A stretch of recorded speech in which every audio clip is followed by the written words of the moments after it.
Kevin's dad is 4 times as old as Kevin, and Kevin is twice as old as his brother Russell. In 3 years, the sum of their ages will be 64. What are their ages 3 years from now? A. 8, 13, 43. B. 9, 14, 44. C. 7, 12, 43. D. 6, 11, 41. E. 5, 10, 40.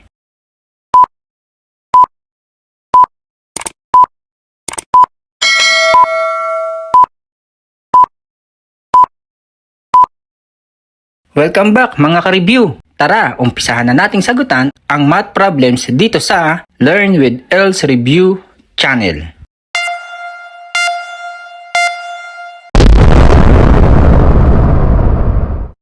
May teknik ako na ituturo sa inyo para mabilis nating makuha ang yes ng nililigawan nyo. Ang aga naman ng banat natin. Ituturo ko sa inyo mga ka-review ang mabilis na paraan para masagutan yan. Kasi alam naman natin pagdating sa mga exams, oras ang kalaban natin. Ano ba ang sinasabi ko na teknik? Pag ganyan na tanungan mga ka-review, sum of their ages, so ages nilang 3.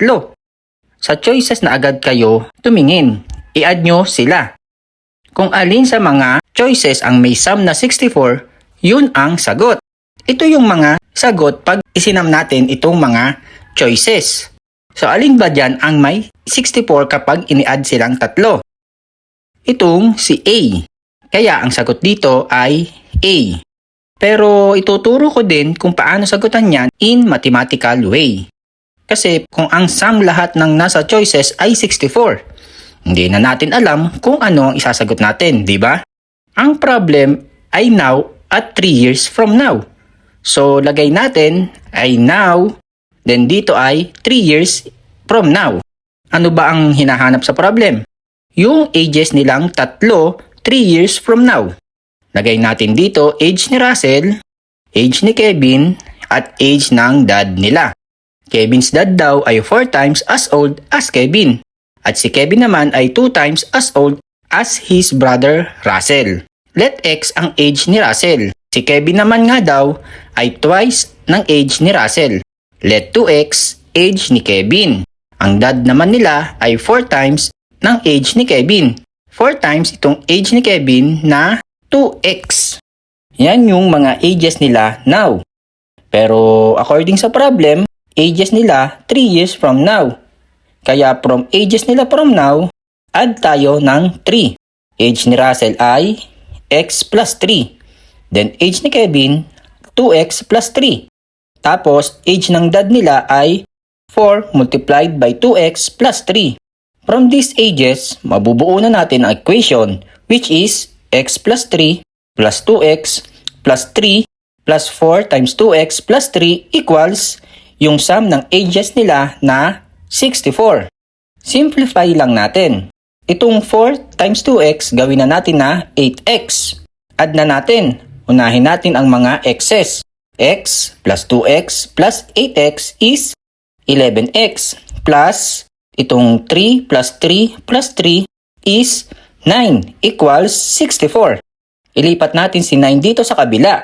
11x equals 64 minus 9. Lagi yung tatandaan mga ka-review, pag nag-transpose tayo, pinapalitan lagi ang symbol. Dahil positive 9 dito, inilipat dito sa kabila kaya naging negative 9. 64 minus 9 is 55. 11x equals 55. Divide lang natin both sides by 11. Cancel na natin ito. X equals 55 over 11. So, 55 divided by 11 is 5. X equals 5. Kaninong age ang X? Dito kay Russell. Siya ay equals 5.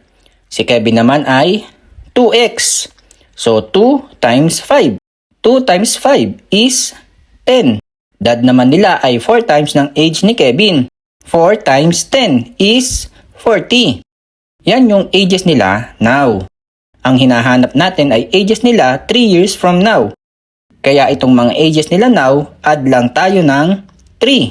5 plus 3 is 8. Then 10 plus 3 is 13. Tapos 40 plus 3 is 43. Ang sum ng ages nila ay 64. Add natin. 8 plus 13 plus 43 is 64. Kaya ang sagot natin ay 8, 13 at 43. Tama ba sagot nyo mga ka-review? Comment yes! See ya!